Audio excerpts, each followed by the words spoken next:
Welcome back. कैसे हैं आप सब? Learn in English with Zishan Haider की तरफ से अस्सलाम वालेकुम। उम्मीद करता हूँ आप सब ठीक होंगे। तो आज मैं आप दोस्तों के लिए लेकर आया हूँ एक नया टॉपिक, जिस टॉपिक में हम पढ़ेंगे पार्ट्स ऑफ स्पीच। हमने कल पार्ट्स ऑफ स्पीच पढ़े थे। टोटल हमारे पास पार्ट्स ऑफ स्पीच होते हैं 8 और हमने 4 कल पढ़े थे और 4 हम आज पढ़ेंगे। तो बिना टाइम वेस्ट किए चलते हैं अपने टॉपिक की तरफ। So let's start.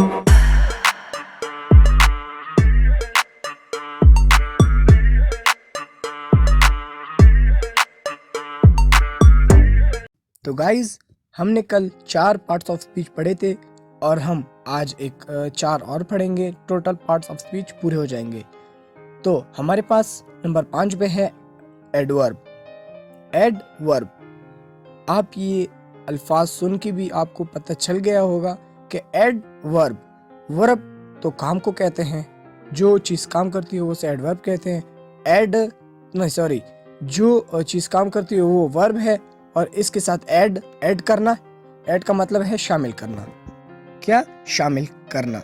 तो एडवर्ब का मतलब यही है कि वर्ब के साथ ये वर्ब के साथ हेल्प करता है। तो इसकी डिफिनेशन है, an adverb is used to modify or further explain an adjective, verb or another adverb.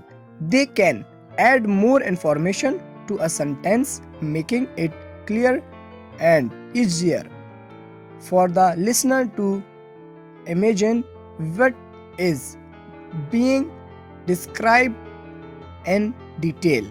तो ये इसकी डिफिनेशन है। तो मैंने एग्जाम्पल के तौर पर यहाँ पे एग्जाम्पल उसके दे दिए हैं। आप देख सकते हैं कि एग्जाम्पल इसके यहाँ पे हैं। तो एग्जाम्पल की तरफ आते हैं। यहाँ पे हमारे पास एडवर्ब में एग्जाम्पल हैं। एडवर्ब, ये सारे एडवर्ब हैं, जैसे badly, fully, carefully, hardly, nearly, hungrily, never, quickly, silently. मैं आपको एक और आपकी आसानी के लिए एक और चीज़ मैं इसमें आपके लिए ऐड कर देता हूँ कि आप जब भी आप जो वर्ड एडवर्ब होगा तो उसके आखिर में ly ज़रूर लगेगा। सही है? जैसे ly आप सब में देख सकते हैं ly, तो उस वर्ड के आखिर में ly ज़रूर आएगा। एडवर्ब जो वर्ड है उसके आखिर में ly ज़रूर आएगा। तो आप इसी से उसकी पहचान कर सकते हैं। तो आप उससे उसकी पहचान कर सकते हैं कि ये एडवर्ब है। तो मैंने इसको सेंटेंसेस में इस्तेमाल किया है आपकी आसानी के लिए। तो गाइज, आप एग्जाम्पल देख सकते हैं एडवर्ब के। मैंने एग्जाम्पल सेंटेंसेस में लिखी हुई हैं। तो सबसे पहला हमारे पास जो सेंटेंस है वो है, this is an extremely attractive photograph. तो आप मुझे बताएं कि इसमें कौन सा एडवर्ब है। तो गाइज, अगर आप नहीं बता सके तो मैं ही आपको बता देता हूँ कि मैंने आपको लेक्चर में कहा था कि एडवर्ब के जो हम वर्ड हैं एडवर्ब के जो हमारे पास जो वर्ड है वो हम कैसे पहचान सकते हैं कि उसके आखिर में ly ज़रूर आएगा, तो उससे हम पहचान सकते हैं। तो पहले सेंटेंस में हमारे पास ly है, तो ये हमारे पास एडवर्ब है। वर्ब की एडिशन, ये आप फिर से आप नोट कर ले, वर्ब की एडिशन। तो नंबर 2 हमारे पास है sentence, I have a very large pit dog. I have a very large pit dog. तो इसमें आप बताएं कि कौन सा एडवर्ब है। लार्ज, बड़ा, सही। आई have a very large, large बड़ा, ये वर्ब हो गया। इसका एडिशन क्या है, इसकी सिफात हमें बयान कर रहा है, वो है very. I have a very large pit dog. Pit तो हमारे पास ना तो वर्ब है, डॉग हमारे पास नाउन है। तो वेरी जो हमारे पास है, वेरी, ये है हमारे पास एडवर्ब। तो हम इसके बाद my car drive quickly, my car drives quickly. तो अब मैंने आपको फिर से बताया था कि जब हमारे पास जिस वर्ड में ly आखिर में आए तो हमारे पास, आप समझ लीजिएगा कि हमारे पास ये एडवर्ब है। तो इस लास्ट में भी देख सकते हैं कि लास्ट वाले में ly है, तो इस वजह से ये भी हमारे पास ये लॉर्डली, लॉर्डली हमारे पास एडवर्ब है। द बॉय इज क्राइंग लॉर्डली, तो लॉर्डली हमारे पास एडवर्ब है। तो चलते हैं नेक्स्ट की तरफ। 5 मैंने आपको पढ़ा दिया एडवर्ब, तो अब हम चलते हैं नंबर 6 की तरफ, कंजक्शन। तो गाइस पार्ट्स ऑफ स्पीच में हमारे पास नंबर 6 पे है कंजक्शन। कंजक्शन उसे कहते हैं ये दो जुमलों को आपस में मिलाता है। कंजक्शन की डिफिनेशन है, conjunction is used a way of joining two और मोर आइडियाज और words together. Most commonly you will see the word for and not but और yet and so used as a conjunction। तो conjunction के example है and, however, still, but, or, so, after, since, before, either, because, unless। तो guys इसके example में जो word हैं ये वर्ड उस जगह पर इस्तेमाल होते हैं जहाँ पे एक पहला जुमला ख़त्म हो जाए और ये उसके बीच में हम ये सारे अल्फाज लगाते हैं। जैसे मैं आपको अभी इसके एग्जाम्पल सेंटेंस मैंने बनाए हुए हैं और मैं आपको वो सेंटेंसेस अभी दिखाऊंगा। जैसे पहला जुमला हमारे पास है, I will go to the shop but, आप देख सकते हैं न sorry I will go to the shop but not before. ये पहला जुमला बट नॉट तक खत्म हो गया है और ये दो जुमलों को आपस में मिलाता है। Before I have had something to eat, आप देख सकते हैं यहाँ पे बिफोर यहाँ पे हमारे पास है, तो ये दो जुमलों को आपस में मिलाता है। I will go to the shop but not, ये बिफोर देख सकते हैं, ये नॉट पे ये पहला जुमला खत्म हो गया। बिफोर ये दो जुमलों को आपस में मिलाता है। Before I have had something to eat. इसके बाद एक और मैं आपको एग्जांपल दे दूं के, तो इसके बाद जो सेंटेंस है हमारे पास, this is a gift for my friend.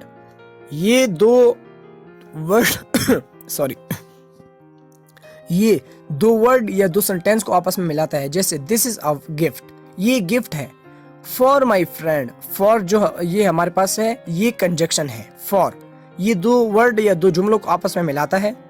This is a gift for my friend, for ये अलहदा हो गया, my friend, this is a gift for my friend, ये जहाँ पे जो फॉर है ये हमारे पास कंजक्शन है। इसके बाद आप देख सकते हैं, I was tired yet I still want to the gym. तो गाइस इस जुमले में हमारे पास कंजक्शन है, वो है येट। ये I am tired yet I still want to the gym, सही, I still want to the gym, sorry yet नहीं है हमारे पास, यहाँ पे है I was tired yet I, क्योंकि मैं भी मुझसे गलत हो गया, आई एम सॉरी उसके लिए। तो आई was tired yet I still हमारे पास है, ये दो जुमलों को आपस में मिलाता है। स्टिल, आई स्टिल, ये दोनों का ये स्टिल कंजक्शन है। I was tired yet I still want to the gym, I tired it, I was tired it, I still, ये still हमारे पास है, ये है कंजक्शन। तो इसके बाद हमारे पास है, उम्मीद करता हूँ आपको ये कंजक्शन समझ में आ गई होगी। इसके बाद हमारे पास है प्रीपोजिशन। तो गाइज इसके बाद हमारे पास है प्रीपोजिशन नंबर 7 पे।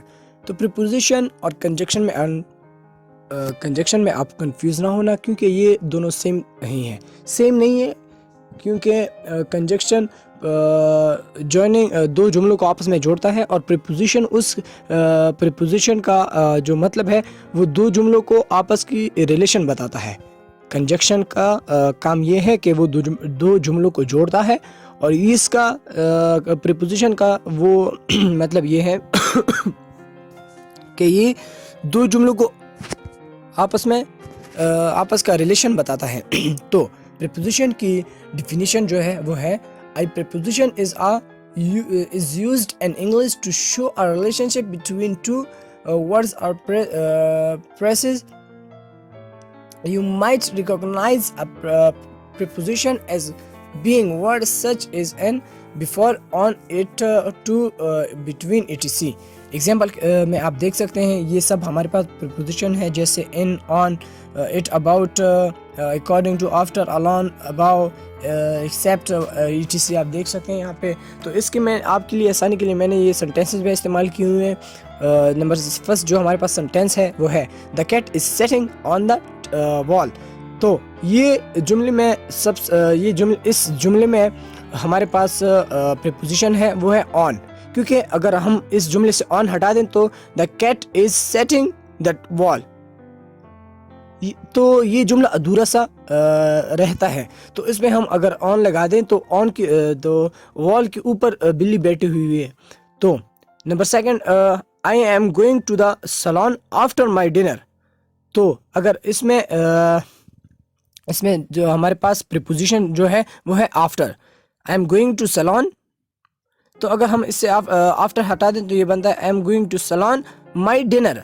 तो ये तो कोई जुमला नहीं रहा, तो हमें ये सब फील होता है कि इसमें कोई इस जुमले में किसी चीज़ की कमी है, तो वो है आफ्टर। आफ्टर अगर हम इसमें लगाएंगे तो ये हमें दो जुमलों की रिलेशनशिप बताएगा, सही। तो इसके बाद the boy run along the street for in horse. तो इसमें हमारे पास है इन देख सकते हैं। तो अगर हम इनसे इन हटा दें तो ये बनता है the boy run along the street for horse. तो ये हमें वैसे भी पता चलता है कि इस जुमले में किसी चीज़ की कमी है, और जो जुमले में जिस चीज़ की कमी हो अगर हम वो कमी पूरी कर दें तो वो उसकी रिलेशन है। और कंजक्शन का काम ये है कि वो दो जुमलों को आपस में जोड़ता है, और ये प्रीपोजिशन का काम ये है कि वो दो जुमलों की आपस की रिलेशन बताता है। तो उम्मीद करता हूँ आपको ये समझ आई होगी। तो इसके बाद चलते हैं, हमारे पास जो लास्ट वाला है इंटरजेक्शन। तो इस पार्ट्स ऑफ स्पीच में सबसे लास्ट वाला आता है वो है interjection. What is interjection? Interjection हम ये खुशी, गम या बस इसी मौके पर इस्तेमाल करते हैं। जैसे पहले मैं आपको डिफिनेशन बता दूं। In interjection called also the thought of a exclamation, they are used the emotion reaction and or excitement and have no grammatical link to anything else within the sentence they appear। तो example में आते हैं, ये interjection का आप समझ चुके होंगे कि ये खुशी या गम इसके मौके पर इस्तेमाल होते हैं। इसके एग्जाम्पल हैं आहा, गोश, ग्रेट, हाय, हुर्रे या ओप्स, आउच। तो ये इस तरह से हैं। तो मैंने आपकी आसानी के लिए सेंटेंसेस में इस्तेमाल किए हैं, जैसे wow, did you see how big that bird was। तो इसमें हमारे पास है वाओ। वाओ हम खुशी का हमारे पास एक छौंकने का हमारे पास एक वर्ड है। तो या she going with us tonight। तो हमारे पास ये देख सकते हैं या हुर्रे। तो ये सब हमारे पास इंटरजेक्शन है। तो गाइज उम्मीद करता हूँ आपको ये क्लास बहुत अच्छी लगी होगी। अगर आपको ये वीडियो अच्छी लगी तो मेरे वीडियो को लाइक, कमेंट, शेयर ज़रूर करिएगा, और मेरे चैनल को सब्सक्राइब करिएगा ताकि आपको हमारी वीडियो सबसे पहले पहुँच सके। और अगर आप हमसे इंग्लिश सीखना चाहते हैं तो हमारी वीडियोस आप लाजमी देखें। मिलते हैं नेक्स्ट लेक्चर में, तब तक के लिए अल्लाह हाफिज़।